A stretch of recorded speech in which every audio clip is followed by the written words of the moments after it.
SLT Fibre and experience the power of fibre technology. Sri Lanka's only super fast internet connection. SLT Fibre. Call 1212 now.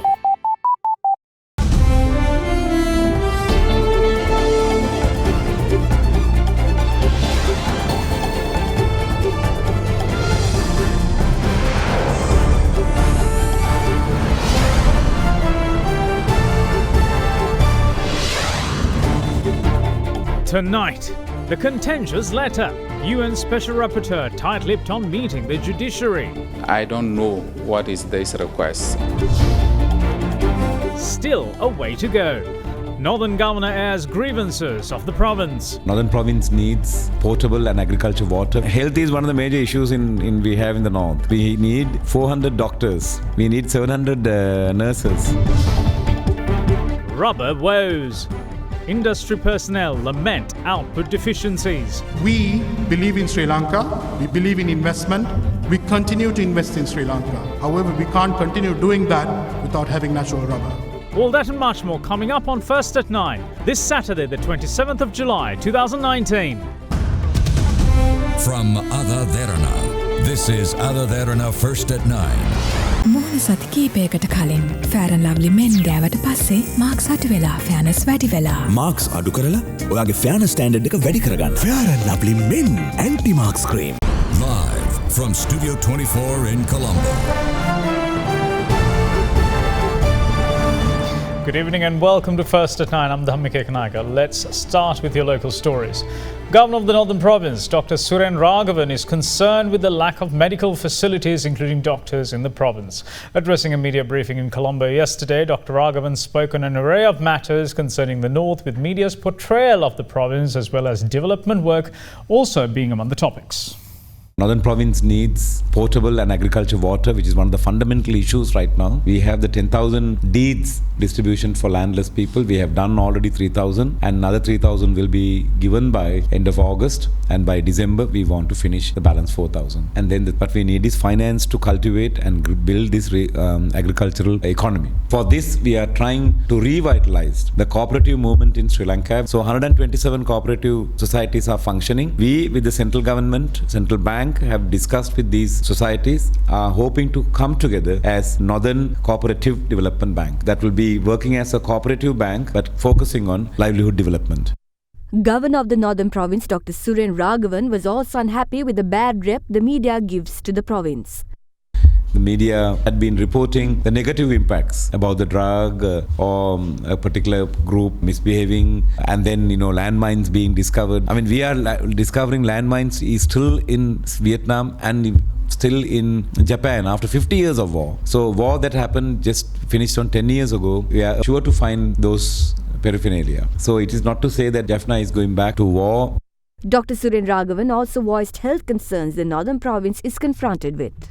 Health is one of the major issues we have in the north. We need 400 doctors, we need 700 nurses and over 1,000 other hospital related employments, but all has to come from central government. And when central government is unable to give, that's one side, because there are no doctors in the national level problem. That's a trade union issue that is going on with the ministry and the trade union. And whoever the doctor is willing to come, and they also don't want to stay too long in the Northern Province. There are about 6 hospitals. We're almost closed down because there are no doctors. When there are no doctors, what is the point of having a hospital? We are going in for a discussion with the trade union. One of the things that we are suggesting them, where there is no doctor, let them agree, volunteer doctors from overseas, Sri Lankan origin doctors to come and give their services. We're only asking for a temporary period of time until we get this sorted out.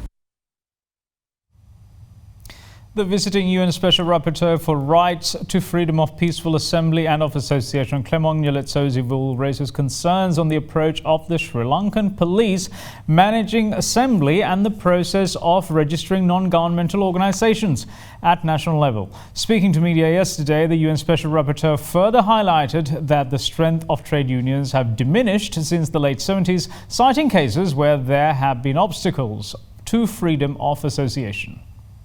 The approach of the police in managing assembly seems to rest on the negative perception that protests and demonstrations are generally a nuisance and should be prevented instead of being treated as a fundamental right inherent to every person. In order to register an NGO at the national level, approval is conditional upon prior receipt of security clearance from the Ministry of Defense, demonstrating that the security narrative regarding NGO has not yet been set aside. Following the opening of the country to economic liberalization in the late 17th, the strength of trade union has diminished, and workers, especially those involved in informal employment, have found it increasingly difficult to exercise their labor rights. Obstacles to freedom of association have been particularly reported in free trade zones where intervention of the Department of Labor have been limited,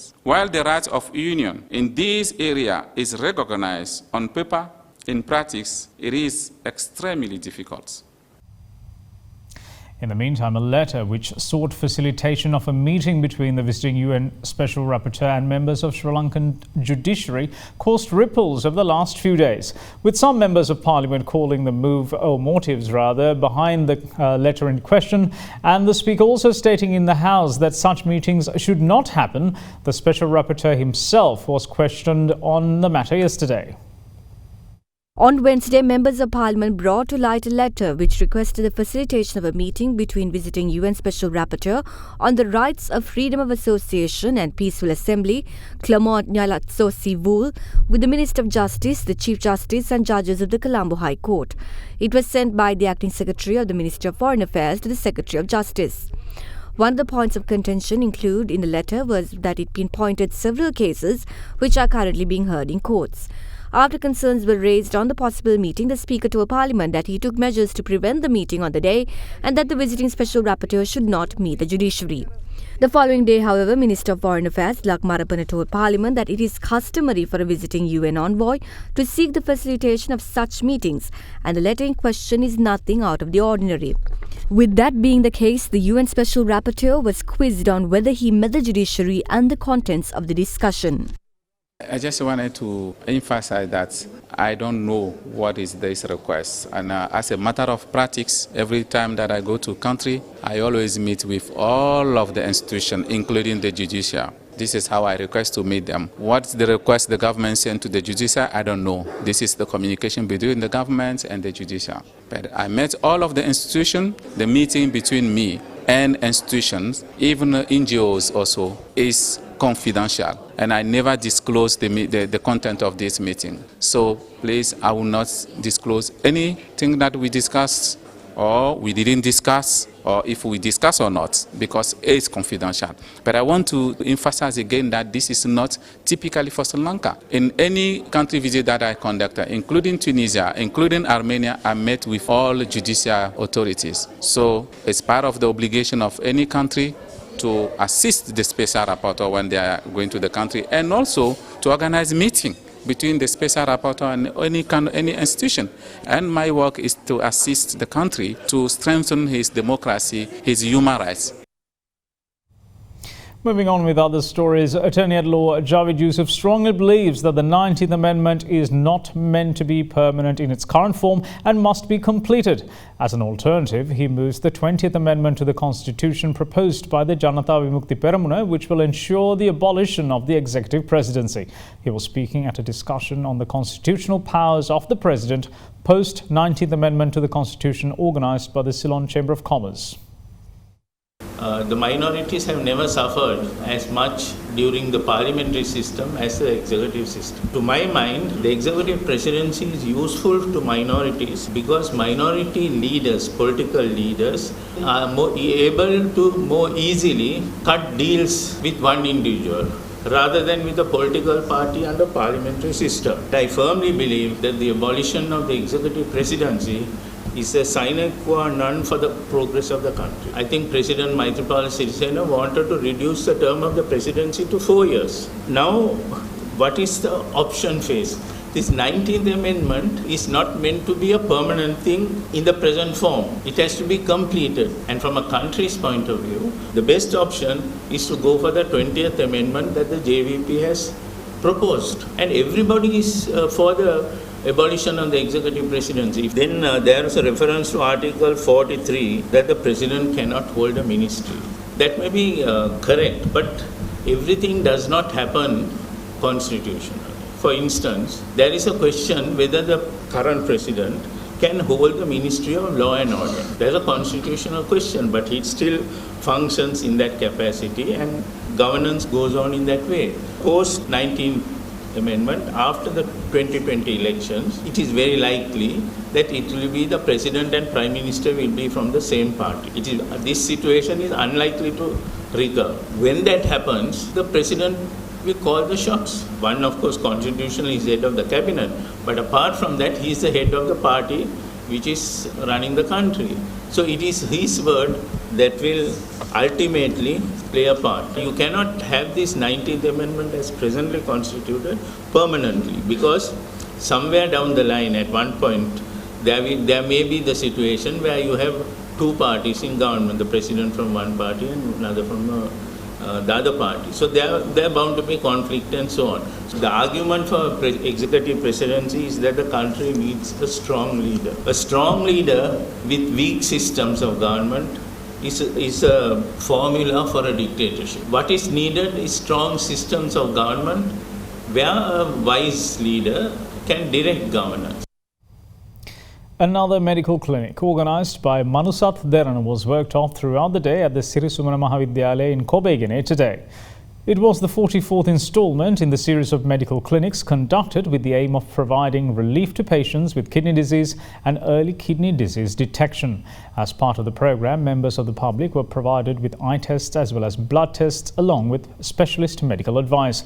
Walasweva Suraksha Foundation lent their cooperation to the clinic, with the Medical Director's Office of the North-Western Province and the Legions Hospital Ragama also lending a hand.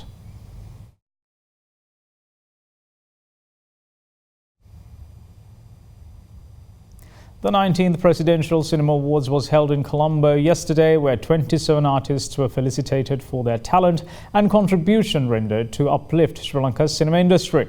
The awards were presented by President Maithripala Sirisena. The 19th Presidential Cinema Awards was held under the patronage of President Maithripala Sirisena at the Nelum Pokuna Theatre yesterday. Awards were presented to 27 outstanding persons in Sri Lankan cinema from 79 films screened from 2016 to 2018. Minister of Housing, Construction and Cultural Affairs, Minister Sajith Premadasa, was among those who were present for the event. The Swarnasinghe Award for Lifetime Achievement was presented to veteran actor Ravindra Randaniya, Nita Fernando and veteran film director Sugatapala Sinaratyapa. Derana Little Star's very own Himasha Manupriya won the award for Best Children's Song Arunalu from the movie Kala. We got more stories on the way after this break. Stay tuned.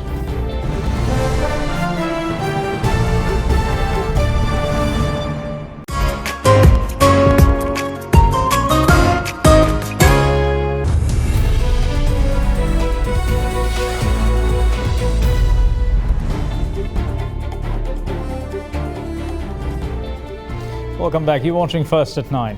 Now, renowned international economist Dr. Howard Nicholas is amazed that Sri Lankan entrepreneurs have been capable of forging ahead with their businesses without any government assistance in managing financial risk. He expressed these views on our current affairs program at Hyde Park within the Ivriamuatha, where he spoke on the current and future challenges of Sri Lanka's economy and the path forward.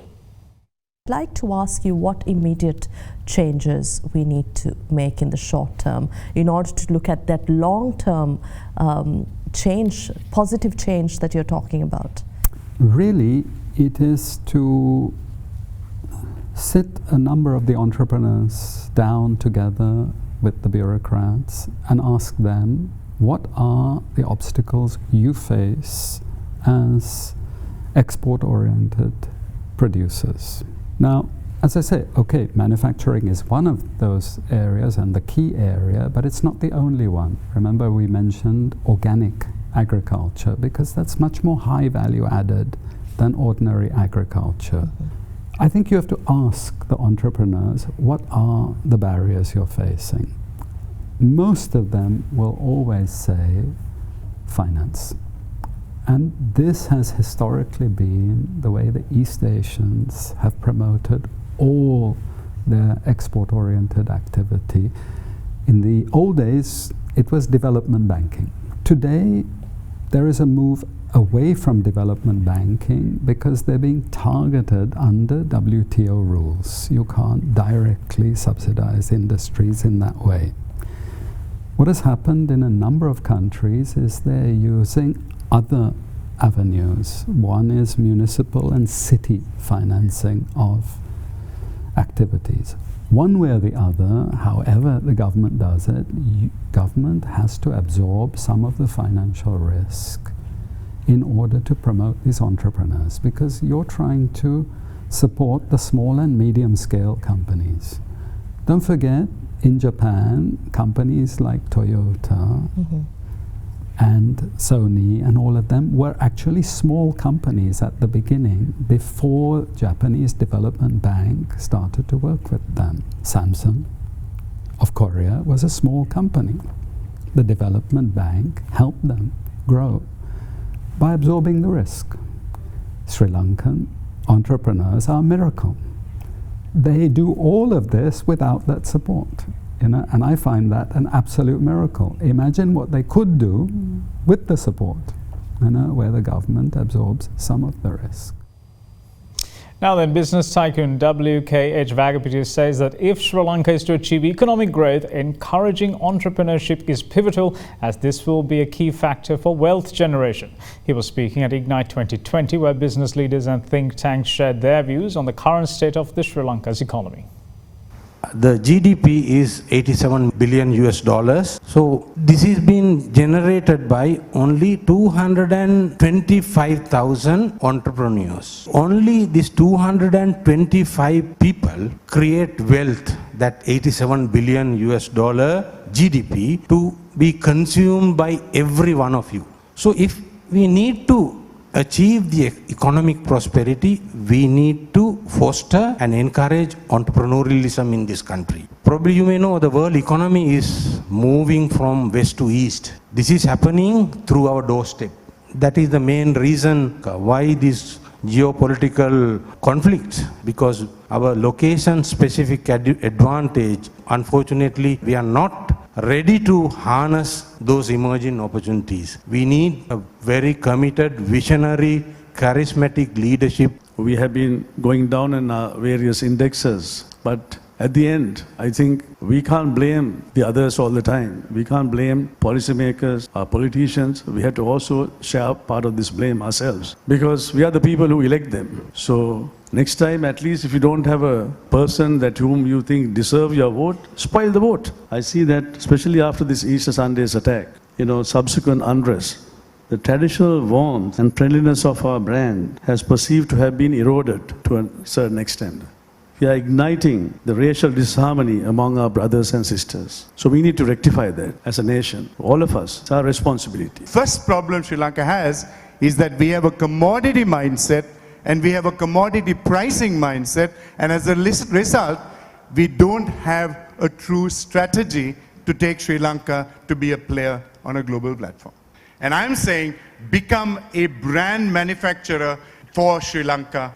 We must develop a strategy of joint venture partnerships, one for technology transfer and one for commercialization. We must understand that sustainability is no longer an option, and climate change and climate emergencies are no longer stuff that you and I can ignore. We are going to absolutely be the second nation on the planet to be told, leave the Paris Agreement, because we are having a plan that gets us to 80% fossil fuel and 20% renewable.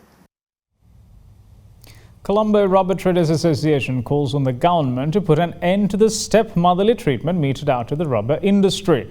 Speaking at the 100th annual general meeting of the association, its chairman Amanda Veerasinghe said that the way forward for the industry is to concentrate more on value addition. There were also calls to increase rubber production, as there is precious little left to export. The rubber output in this country has significantly diminished, so much so that there is very little rubber now available for export as a raw material. More than 70% of that output is now consumed by the local rubber-based products manufacturers, which leaves significantly less amount of rubber for export. Today we have a situation where the sample room of the rubber trade, which was traditionally and historically provided by the Ceylon Chamber of Commerce, which conducts the weekly rubber auctions, no longer the one that is providing that service. Because of a significant lack of offerings in the Colombo auction, the brokers find it difficult with lot money, which helps to maintain the rubber sample. Today we have a situation where sellers and buyers contribute to maintain the sample. After studying the rubber master plan, the Hainan Rubber Industry Group, one of the largest rubber growing companies in the world, has expressed interest to participate in some of the projects envisaged in the rubber master plan.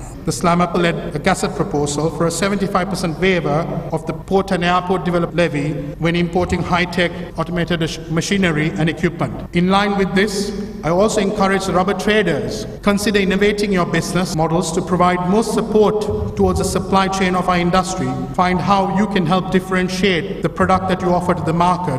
We believe in Sri Lanka, we believe in investment, we continue to invest in Sri Lanka. However, we can't continue doing that without having natural rubber. Sri Lanka has ways to go. I believe we're on the right track. We're going to move in for a short break, and when we come back, it's international news. Get going.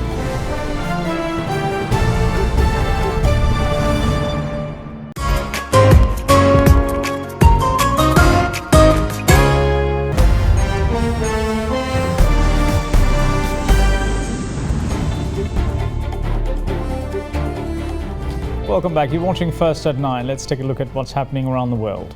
At least 8 people have been killed and dozens more injured after 2 earthquakes struck a province in the Philippines.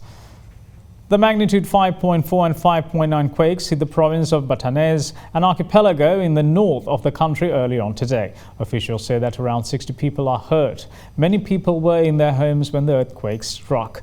No tsunami warnings have, however, been issued. Police say that some of the walls of the houses collapsed and fell on victims, killing people as they slept.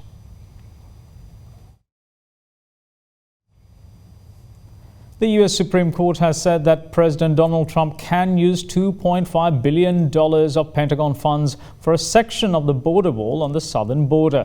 The court ruled by 5 votes to 4 to block a ruling by a federal judge in California that barred the president from spending the money on the wall. The wall dividing the U.S. and Mexico was Trump's major campaign promise during the 2016 election. But it is fiercely opposed by Democrats. The decision by the Supreme Court means that the money will be used for wall projects in California, Arizona and New Mexico.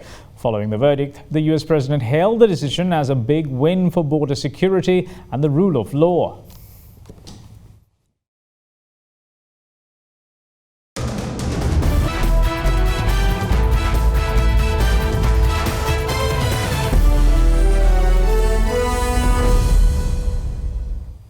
Now, one of Sri Lanka's favourite sons, veteran cricketer Lasith Malinga, retired from the 50-over format of the game last evening. As his last match, he chose the first one-day international with the touring Bangladesh and managed to take a wicket of the Bangladesh innings, and the last, meaning his last ball in ODI, will remain a wicket-taking delivery. In the post-match media briefing, he was full of praise for his former coach Champaka Ramanayaka. Champaka is main guy in my cricketing career because of when he find me like 2001, he realized my action is different, but I have something. He realized I have pace. At that time, his pace is very important. That because of we have Dilhar Panandu, Prabhat Nishankar, so many fast bowlers, we have that period. He said I have unique action. Then I said okay. Then I went there. I get the opportunity to play first match. Then myself and Nuwan Kulasekara, the both are same coach. We played together 12 to 13 years. Then he is the successful coach. I feel like because I played so many legends in Sri Lankan cricket, Murtaya Muralitharan, Mayura Jayawardena, Kumar Sangakkara, Sanath Jayasuriya, Mawanatha. Then I don't think anyone can get that opportunity. On to tennis. Now, Alexander Zverev moved on to the semi-finals of the Hamburg Open, as did Spain's Pablo Carreño Busta, who sent number 3 seeded Fabio Fognini packing in a match that ended with a tie-break. Alex Zverev got off to a rocky start, losing the first set 6-2 to Filip Krajinovic of Serbia. Then in the second set, he was down 5-3 before rallying to win the next 4 games to take the set 7-5. From there, the second seed rode the wave of a friendly crowd on home turf to dominate the third set 6-2. Carreño Busta, meanwhile, also lost the first set to Fabio Fognini 6-3, only to come back to win the second set 6-2. Up 5-4 in the third set, Carreño failed to convert 4 match points. Fognini held on to force a tie-break but finally fell 7-4 to send the Spaniard to the semis.